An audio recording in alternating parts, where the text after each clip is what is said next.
नमस्कार दोस्तों, मस्त वीडियो ब्लॉग्स में आपका स्वागत है। मैं हूं कल शुरू जो हो रहा है है। दोस्तों आज मैं आप लोगों को स्कंद महाशक्ति माता की पूजा तीर्थाश्रम है। किसकी मगोइया पूजा है? सोनभद्र में लाया हुआ हूँ। यहाँ का किसकी मैं आप पूजा लोगों को है? महाराज जी से प्रवचन का वीडियो स्कंद माता की। दिखाने वाला हूँ। इस कल वीडियो का में अंत भोग तक जरूर केला बने लगेगा। रहिएगा क्या दोस्तों। लगेगा? यह प्रवचन केला। सुनने से सारी घर की समस्याएं कल का का भोग समाधान आप हो लोग जाएगा केला दोस्तों। का भोग इस लगाएं वीडियो में अंत तक जरूर और बने स्कंद रहिए। माता की कल दिन है। प्रेम से बोलो जय माता जी। देखो बच्चों,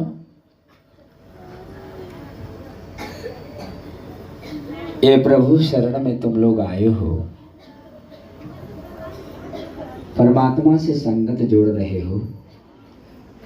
इस संगत से आपको गुण मिलेगा।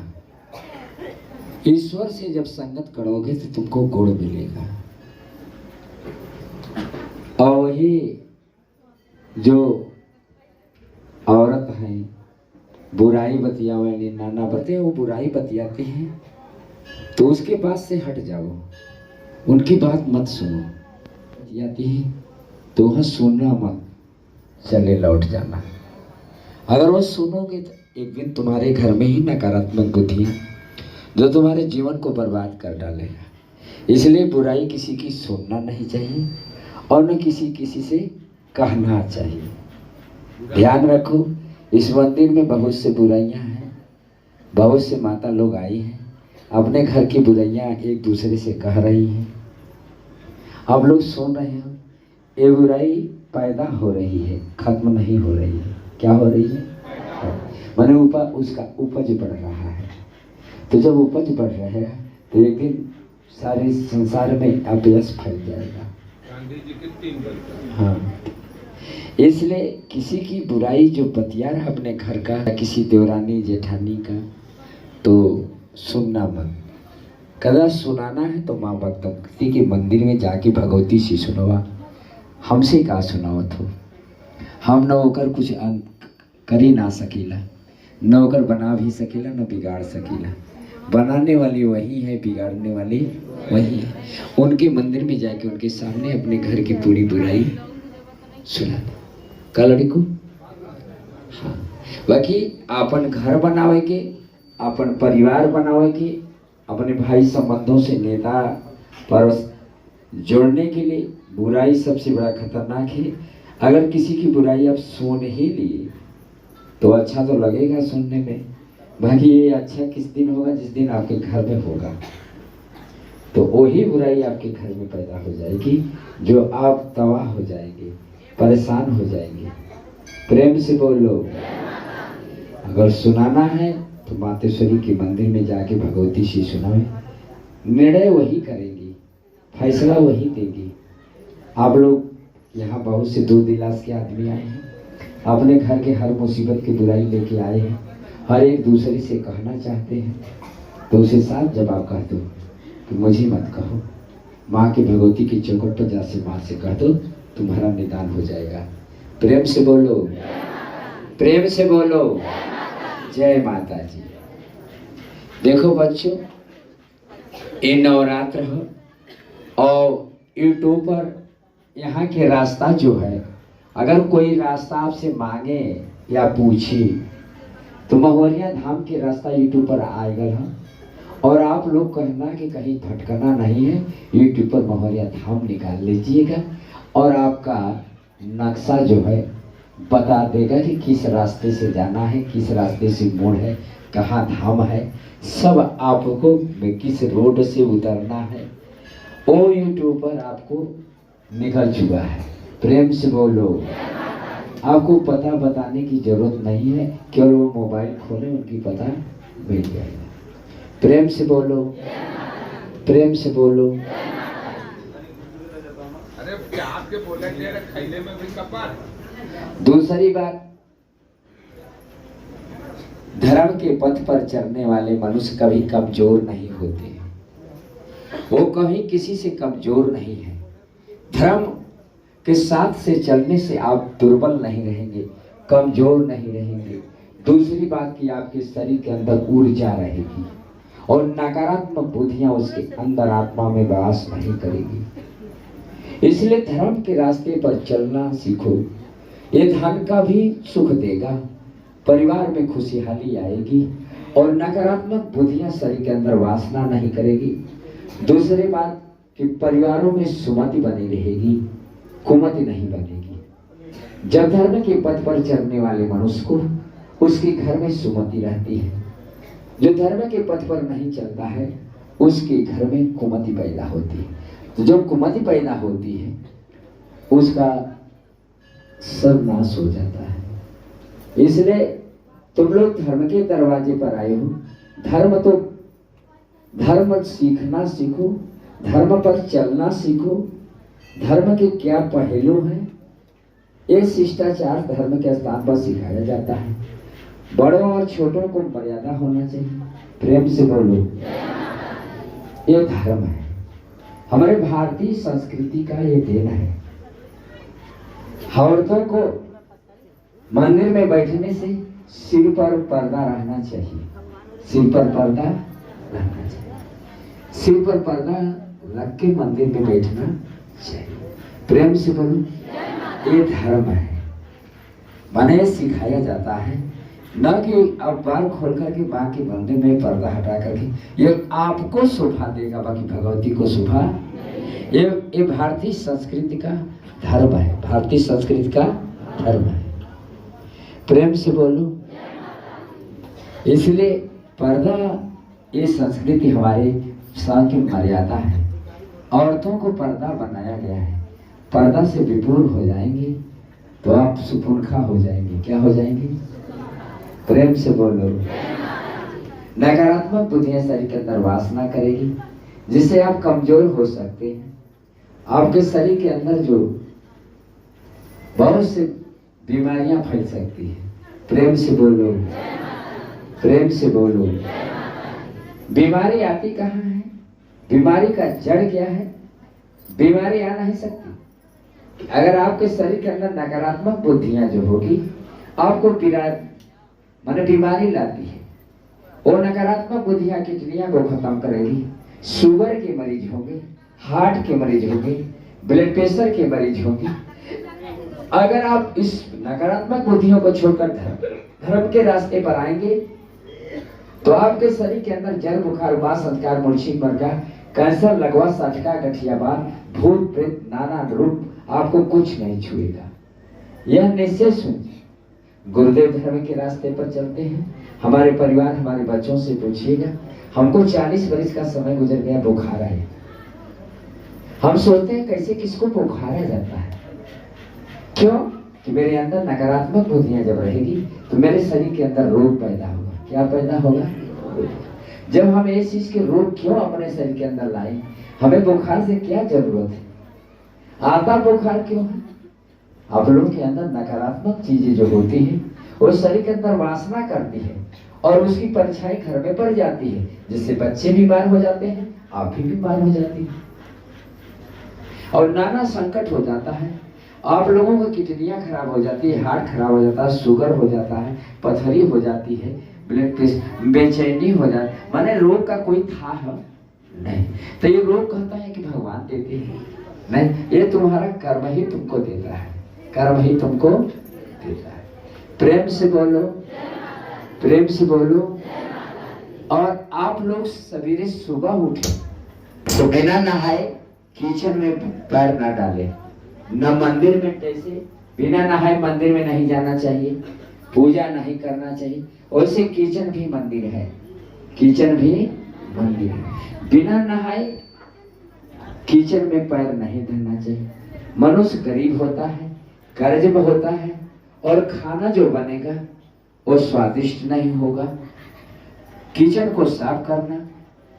आपके जो छोटे छोटे बच्चे हैं अगर वो जाते हैं स्कूल तो पढ़ने में भी परिपूर्ण नहीं होंगे, सरस्वती उनको वास नहीं करेंगी। गुरुदेव से कहते हैं कि बच्चा हमारा पढ़ता नहीं, केवल आपका कर्म है।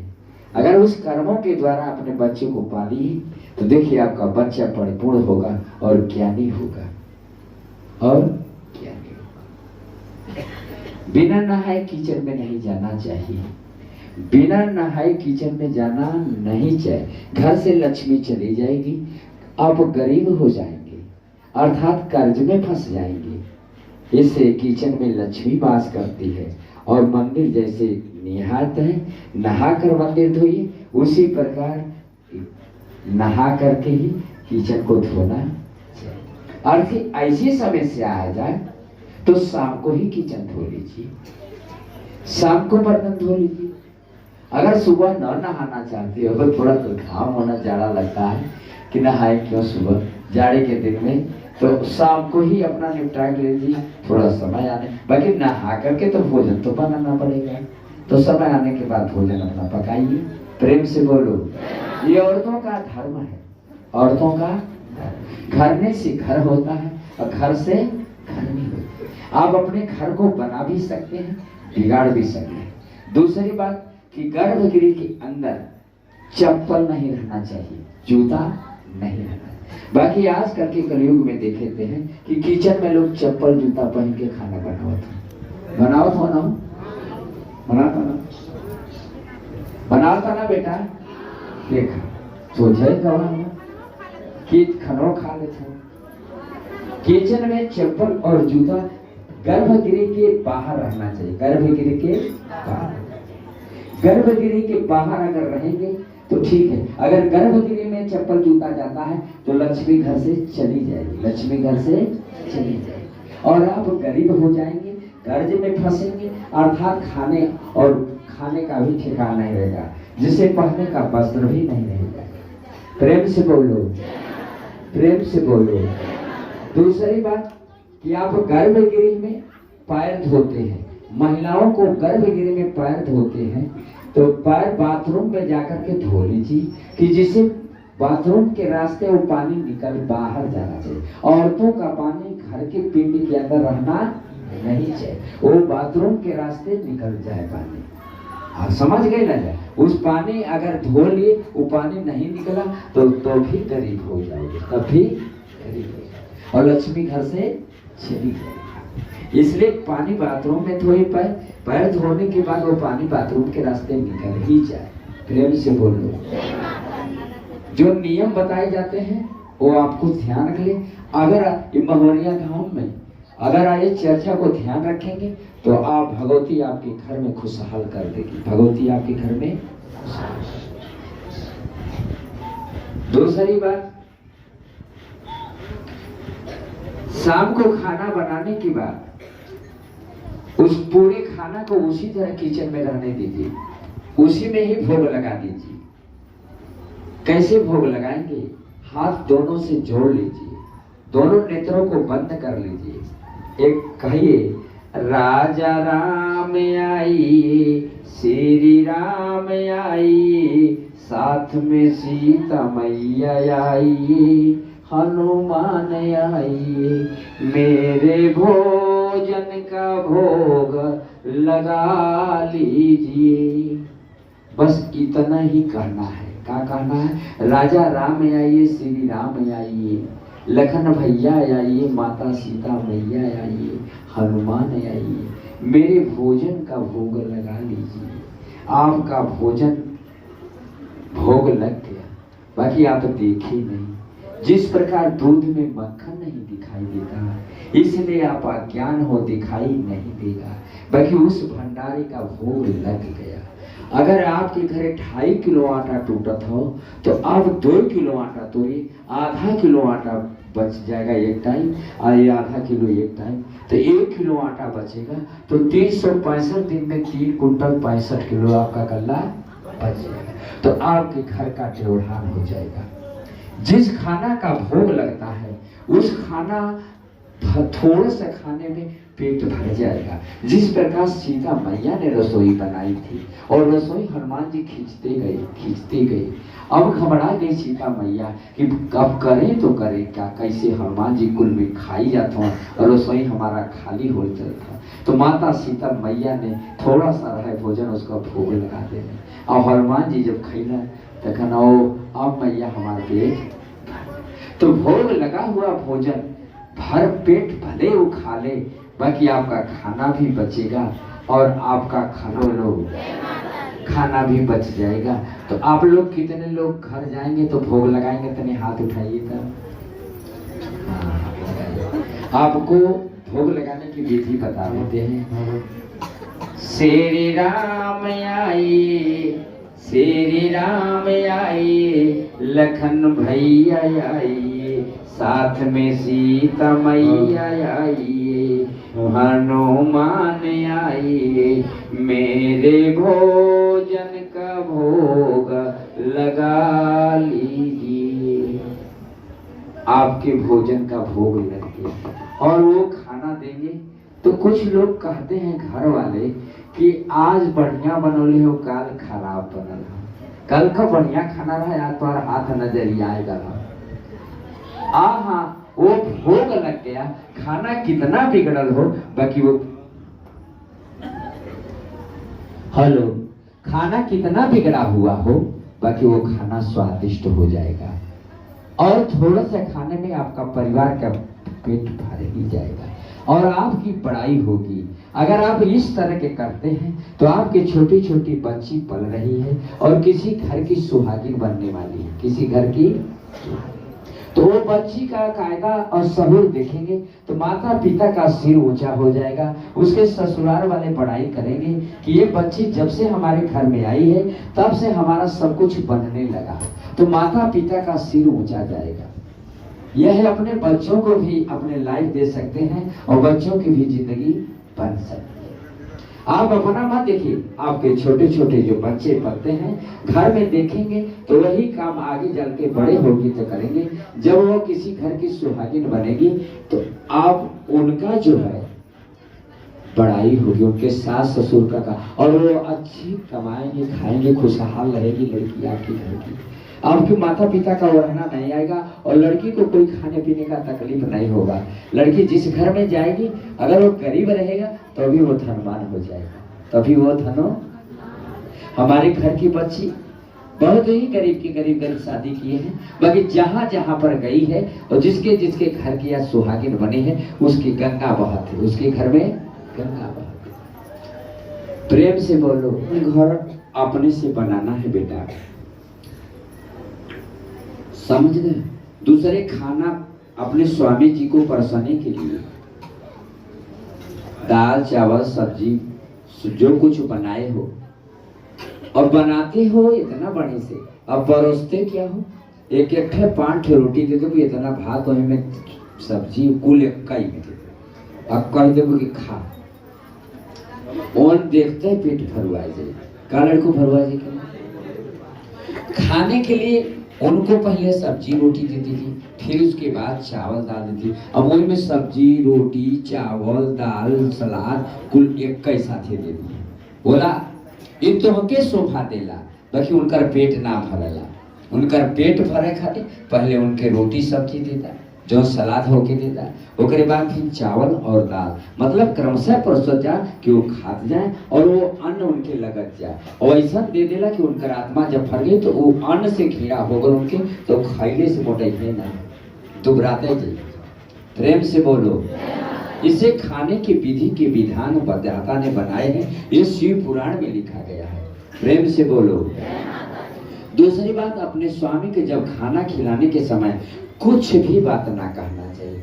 कितना बड़ा गहिरा कांड क्यों न हो, कितना बहिरा काम क्यों न हो, बाकी उसके इनके उस समय कहना नहीं चाहिए।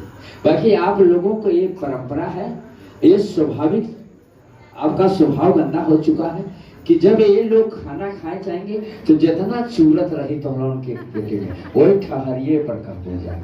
बोलता जा कहे ना हो, सही बात बा ना। माने इनके समय ना मिलत कि अपने स्वामी की बात करेगा, बस वही समय इनके समय मिलेगा। समय श्रीमद् भागवत पुराण में निर्धारित किए गए हैं, औरतों को समय दिया गया है और उस समय के विपरीत चलेंगे तो आपको दंड होगा। इसलिए उस समय अपने पति के चाहे कितना बड़ा आपकी पीड़ा हो, बाकी उसके बाद उनको दर्द देना नहीं चाहिए। उनको हंस के खाना खिलाना चाहिए। कैसे खिलाना चाहिए बताओ तो जगह है ना, कैसे खिलाना चाहिए? हंस के खाना खिलाइए कि स्वामी दो को खा ले। और ये स्वभाव आप अपने घर में बच्चों को संस्कार दीजिए। संस्कार ही जीवन एक धर्म है। जिसके पास संस्कार नहीं उसके पास धर्म नहीं। जिसके पास संस्कार नहीं है उसके पास पहले धर्म के रास्ता का आप सब कुछ बिगाड़ दिए हैं। भक्ति कैले से नहीं होता है, पूजा कैले से नहीं होता है, पहले उसका कर्म सुधारा जाता है, तब पूजा तो यही हो जाता है। कर्म आप लोग बिगाड़ चुके हैं, तो कर्म खराब करके अगर भगवती की पूजा करेंगे तो भगवती प्रसन्न नहीं होगी। दूसरी बात, सुबह उठने के पहले अपने पति का चेहरा नहीं देखना चाहिए। बाकी कितना लोग सुबह उठा ना तो अपने पति का चेहरा देखे नहीं, माता लोग ने हाथ उठाओ तब सच्चे मन से एकदम सच्चाई कलयुग उठाई न कर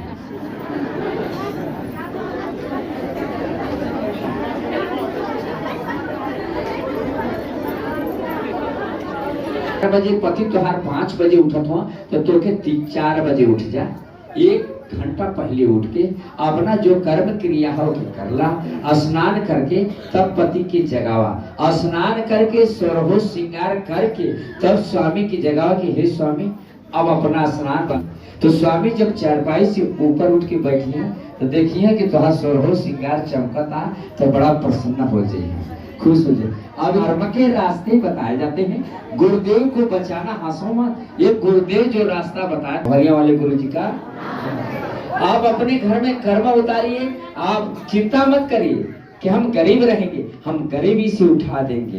बाकी आप कर्म का पहले विधि विधान सोचिए कि हमें किस रास्ते से चलना है, हमारा कर्म कैसे सुधरेगा, हमारा बाल बच्चे पढ़ेंगे लिखेंगे कैसे, हमारा घर कैसे चलेगा, हमें सुख शांति समृद्धि कैसे आएगी। पहले उस रास्ता का ढंग सीखिए। प्रेम से बोलो, प्रेम से बोलो, प्रेम से बोलो। तो आप हमारे बात के अपनैवा जा कि ना अपनैवा जा, पक्का करा जा। हाथ उठा के भगवती के सामने कहा ठीक बा, अगर इनसे छल कपट ना हो के चाहिए, उठौला तक करके दिखाइया। दोस्तों अगर आप लोगों को वीडियो पसंद आए तो चैनल को सब्सक्राइब कर लीजिए, बेल घंटे को दबा लीजिए ताकि आने वाली सभी वीडियो का नोटिफिकेशन सबसे पहले आपके पास पहुंचे। दोस्तों मिलते हैं नेक्स्ट वीडियो में। जय माता दी, जय माता दी, जय माता।